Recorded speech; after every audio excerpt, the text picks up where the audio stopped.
নমস্কার, আমার বুদ্ধিবৃদ্ধি চ্যানেলের 116 নম্বর ভিডিওয়ে আপনাদেরকে স্বাগত।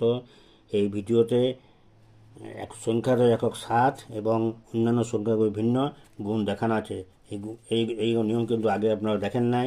এই যেমন দেখুন 97কে 37 দিয়ে গুণ।